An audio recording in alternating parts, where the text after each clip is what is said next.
কিভাবে 2024-এর পর থেকে এত প্রকট ভাবে হিন্দুদের উপরে নির্যাতন হচ্ছে? আপনি কি মনে করেন এই বিষয়টা নিয়ে, নিতু মজুমদার?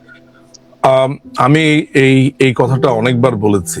সেটা হয়েছে যে আপনারা যে এটাকে ভারত বিদ্বেষী বা ভারতের আধিপত্যবাদের আলোচনাটা দেখেন, দীপু দাস বা আহ, আহ, যার কথাই আপনি বলেন না কেন, আমি আমি সেগুলো বলার আগে আমার মনে হয় যে এখানকার মাইন্ডসেটটা নিয়ে আপনার একটু চিন্তা করা প্রয়োজন।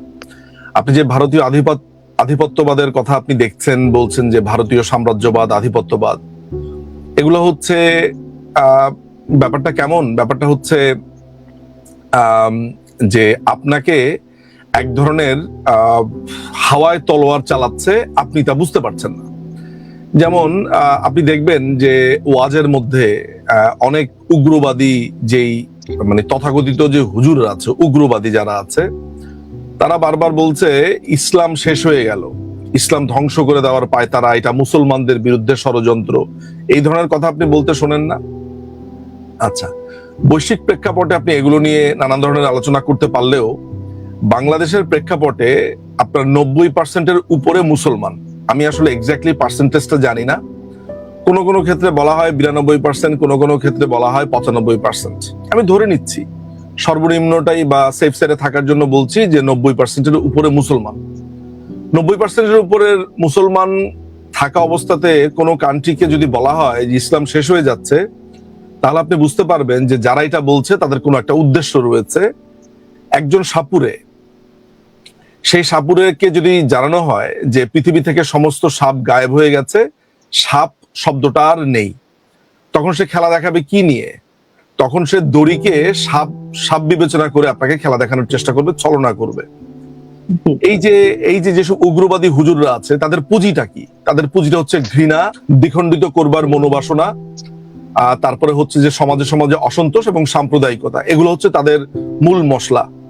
তো আপনার যদি বাংলাদেশে এই জিনিসটা মানুষকে ভাবতে শেখানো হয় বা বারবার করে বলা হয় যে 95% মুসলমানের দেশে ইসলাম খাতরা মে হ্যায়, আবার কি জিনিস এটা? বঙ্গবন্ধুর তার ভাষণেও বলেছিলেন যে এই ইসলাম খাতরা মে হ্যায় কথাটা বলে এই ধরনের রাজনীতি তারা করেছে। ফলে আপনি যে প্রশ্নটা করেছেন, সেখানে আমি কিভাবে এই জিনিসটাকে একটু লিঙ্ক করবার চেষ্টা করছি আমি আপনাকে বলি।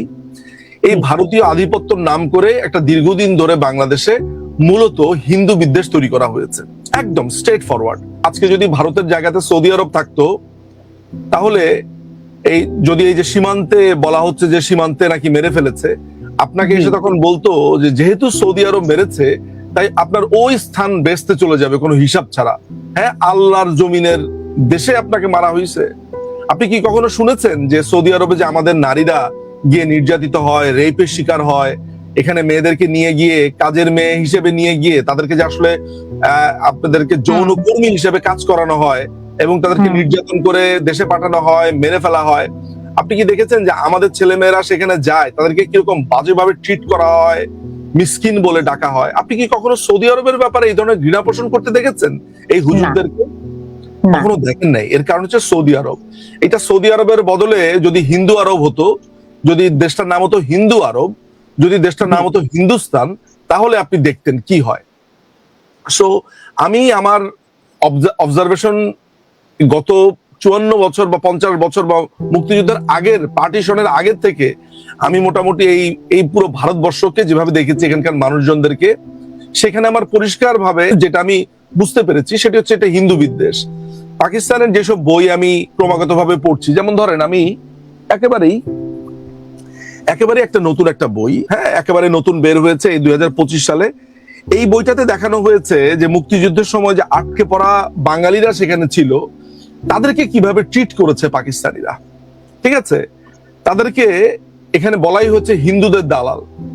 হ্যাঁ, হিন্দু মানে হিন্দু শব্দ বা ভারতের দালাল, হিন্দুদের দালাল, এগুলা বলে আমি পুরো বই এখনো শেষ না করলে, মাত্র বইটা এসছে, সো 17-18 পেজ পড়া পর্যন্ত আমার কাছে এই জিনিসগুলো আমি দেখতে পেয়েছি। সামনে হয়তো আরো তথ্য আছে বইটার। একেবারে লেটেস্ট বইটার উদাহরণ এই কারণে আমি আপনাকে দিলাম যে 55 বছর পরেও যখন অবস্থাগুলো বলা হচ্ছে, বর্ণনা করা হচ্ছে, দেখেন আমি বাংলাদেশে যদি আধিপত্য হয়ে থাকে, তাহলে আমাদের দেশে পশ্চিমা আধিপত্য আছে, আমেরিকান আধিপত্য আছে, ইংলিশ মানে ব্রিটেনের আধিপত্য আছে। আপনি দেখেন বাংলাদেশে একটা বড় অংশের ছেলে মেয়েরা জিসিএসসি এক্সাম দেয় বা এ লেভেল দেয়, ও লেভেল দেয়।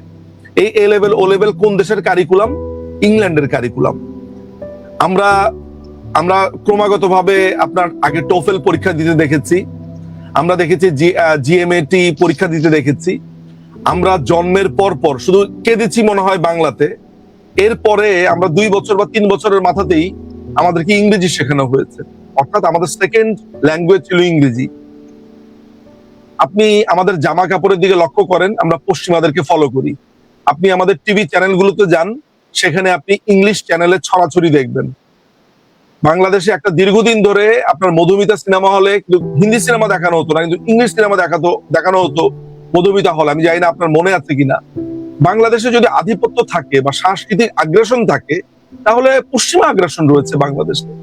বাংলাদেশে স্পষ্টতভাবে মার্কিন আধিপত্য রয়েছে। কালচারালি বলে, ইলেকশনের আগে আমি দেখেছি আমাদের রাজনীতিবিদেরা আমেরিকান এমবাসিতে যায়, ইউরোপিয়ান ইউনিয়নে যায়। এই যে জুলাই মাসে, গত জুলাই অগাস্টে যা হয়েছে, এই পুরোটা করেছে ইউরোপিয়ান ইউনিয়ন আর আমেরিকা, সবাই মিলে এটা করেছে। এই পশ্চিমা আধিপত্যের কথা কিন্তু বলে নাই যে জামাতের লোকেরা কয়দিন পর পর আমেরিকান এমবাসির এর সাথে দেখা করে, ওর সাথে দেখা করে।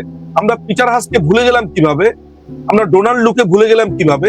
পিটার হাসের জায়গায় যদি বীরেন্দর হাস থাকতো বা হাস সিং থাকতো, তাহলে আপনি দেখতেন খেলা কাকে বলে। ডোনাল্ড লুর জায়গাতে যদি শরণ সিং নামে কেউ থাকতো, তাহলে আপনি দেখতেন যে সমালোচনা কাকে বলে, যে ভারতের আন্ডারে চলে গেছে, ভারত কেন নাক গলাবে। তাহলে আপনি কেন আমেরিকান আগ্রাসনের কথা বলেন না? আপনি কেন ইনকিলাব মঞ্চ খুলে আপনি কেন ভারতীয় আধিপত্যের কথা বলছেন? আপনি কেন বাংলাদেশকে নিয়ন্ত্রণ করে আমেরিকা, সেই আমেরিকান এমবাসি নিয়ে বলছেন না? কেন বলছেন না আমেরিকান এমবাসি বাংলাদেশে থাকতে পারবে না? কেন আমেরিকান এমবাসি অভিমুখে আপনি যাত্রা করছেন না বা সমাবেশ করছেন না? এর কারণ হচ্ছে যে আপনি এটা জেনেও না জানার ভান করবেন। আপনাকে একটা রাজনীতি টিকা রাখতে হবে, সেই কারণে আপনি ভারতীয় আধিপত্যের কথা বারবার বলে যাবেন। আর এই ভারতীয় আধিপত্যের পেছনে লুকিয়েই আছে হিন্দু বিদ্বেষ। মূলত ভারত যদি আজকে মুসলিম কান্ট্রি হতো, তাহলে আপনার ভারতের আধিপত্যই মনে হতো না। মানে আধিপত্য আসলে নাই, তো আপনাকে এখন জোর করে খুঁজে বের করছেন। ফলে দীপু দাসের যে হত্যাকাণ্ড, বা আপনি আরেকটি হত্যাকাণ্ডের কথা অমৃত মণ্ডলের কথা বলেন, এর আগে আমরা দেখেছি, অমৃত মণ্ডলের আগে আমরা দেখেছি যে সেনাবাহিনী কিভাবে আপনার ওই যে ছেলেটিকে পেটাচ্ছে ক্রমাগত ভাবে, তার চোখ পুরো যায় অবস্থা। তারপরে কিভাবে একই ঘটনা আমরা দেখেছি, যে একই ঘটনা ধর্ম অবমাননার অভিযোগে একটা ছোট একটা বাচ্চাকে, এটা মনে হয় গত বছরের সেপ্টেম্বর অক্টোবরের ঘটনা, তাকে কিভাবে আপনার থানা থেকে নিয়ে পেটানো হলো, পরবর্তী সময় তাকে সিএমএইচ এ ভর্তি করানো হলো। এগুলো তো উৎসব মণ্ডল ছেলেটার নাম, উৎসব মণ্ডল, সেই ছেলেকে আমরা দেখেছি। সো আলটিমেটলি পুরো ব্যাপারটা হয়েছে হিন্দু বিদ্বেষ। অনেকে বলবে যে ভারতে যে মুসলমানদেরকে নির্যাতন করা হয়, তারপরে এই ধরনের কথাবার্তা আপনি প্রায় বলতে শুনবেন। ভারতে যদি এই ধরনের কোনো ঘটনা ঘটে থাকে, ঘটে না যে তা না, ভারতের মানুষ যেরকম সেকুলার, তারাই এটাকে কিভাবে তীব্র প্রতিবাদ করছে, ডিল করছে। কিন্তু আমার কথা হচ্ছে যে ভারতে মুসলমানদের উপরে অত্যাচার হচ্ছে, এইটা আমাদের দেশে হিন্দুকে অত্যাচারের ক্ষেত্রে যুক্তি হিসেবে কিভাবে আসে? তাহলে তো আমেরিকা লক্ষ লক্ষ মুসলমানকে মেরে ফেলেছে আফগানিস্তানে। আমেরিকার বিরুদ্ধে তো আমেরিকাকে তো কেউ কিছু বলছে না যে ইরাকে যে এত মুসলমান মেরে ফেললো। এই যে আমেরিকা আপনার আফগানিস্তানে এত মুসলমান মেরে ফেললো, তারপরে ইয়েমেনে মারছে, সিরিয়াতে মারছে, বিভিন্ন জায়গাতে, পুরো ইরানে মারছে। এই যে সারা পৃথিবীতে আমেরিকা এত মুসলমান হত্যা করলো, আমি তো কোনোদিন দেখি নাই যে আমেরিকাকে কখনো এগুলা বলতে। মানে আমেরিকার বিরুদ্ধে আপনি কোনো হুজুরকে দেখেছেন যে কোনো আন্দোলন করতে? আমাকে এই জিনিসটা ভাবায়।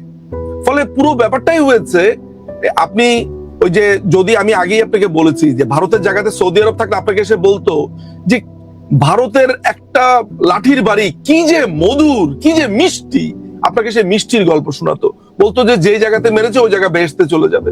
আমার তো এই বাঙালিকে খুব ভালো করে চেনা, এই বাঙালি না, আমার এই বাংলাদেশিদেরকে খুবই ভালো করে চেনা আছে দীপান্বিতা। আমি মনে হয় যে একজন ব্যক্তি যে এই বাংলাদেশিদেরকে হারে মজ্জায়, এর রক্তে, প্রতিটা রগে রগে আমি চিনি। ফলে আমি আপনাকে, এটা অনেকেই বলবে না আপনাকে, আমি বলছি আপনাকে, বাংলাদেশে ভারত বিদ্বেষ চলছে না, বাংলাদেশে মূলত চলছে হিন্দু বিদ্বেষ। এবং এটাকে কেন্দ্র করে তারা বাংলাদেশের কোনো হিন্দুকে দেখলে সে তাকে ভারতীয় মনে করে মারে, আর কিছুই না। এটা এই হিন্দু বিদ্বেষের যে ক্রোধ, আপনি আমাকে বলেন তো যে এই যে হাদির যেই হত্যাকাণ্ড, হাদির হত্যাকাণ্ডের পরে আপনার নুরুল কবিরকে পেটানো হলো কেন? নুরুল কবির তো দীর্ঘ সময় ধরে আওয়ামী লীগের বিরুদ্ধে বলে আসছে। প্রথম আলো কথা তো মাননীয় প্রধানমন্ত্রী নিজে সংসদে দাঁড়িয়ে বলেছেন। তাহলে এই যে শোক প্রকাশ করবার বা শোকের কথা বলে মূলত যে তাদের একটা ক্রোধ, যে একটা এটাকে আমরা কি বলি, যে মানে ধরেন এটাকে বলি আমরা পাঞ্চিং ব্যাগ। আমরা পাঞ্চিং ব্যাগ খুঁজছিলাম, তো পাঞ্চিং ব্যাগ কে? পাঞ্চিং ব্যাগ হচ্ছে হিন্দুরা। ফলে এই ওসমান হাদির মৃত্যুকে কেন্দ্র করে ক্ষোভ গিয়ে জমা হয়েছে হিন্দুদের উপরে, অথচ nothing to do with Hindu. So এই ভারতের কথা, ভারতের আধিপত্যের কথা বলাটা মূলত হিন্দুদের বিরুদ্ধে বলা। বাংলাদেশের মানুষ, একটা বড় অংশের মানুষ ভয়ঙ্কর রকমের সাম্প্রদায়িক। এগুলো আমার নিজের চোখে দেখা, এগুলো আমার নিজের বাংলাদেশে হিন্দুদেরকে মালাউন বলে কে? বাংলাদেশের মুসলমানরা মালাউন বলে। আমি বছরের পর বছর এগুলো শুনে এসেছি, দেখেছি। আমি দেখেছি যে কিভাবে বয়স্ক ব্যক্তি, নিরীহ দেখতে, সে হিন্দুদেরকে মালাউন বলে অভিহিত করছে। মালাউন মানে জানেন তো, যে অভিশপ্ত বলে তাকে অভিহিত করছে। সো একটা ভয়ঙ্কর অবস্থা আমি এই দেশে দেখেছি। ইয়েস, এই দেশ, এই পৃথিবী এরকম আধুনিকতার দিকে যাচ্ছে, আর বাংলাদেশ এই এখনো পর্যন্ত 2025-এ এসে যেখানে মঙ্গলে মানুষ গেছে, আইফোন 17 প্রো এসেছে, সেখানে পুড়িয়ে মধ্যযুগের মতো মানুষ মারছে। ফলে এই পুরো ব্যাপারটা, এই উৎসবে এই আপনার এই অমৃত কিংবা হচ্ছে আপনার দীপু দাস, এই পুরো ব্যাপারটা হচ্ছে হিন্দু বিদ্বেষ। Nothing to do with Indians and stuff. It's a Hindu বিদ্বেষ।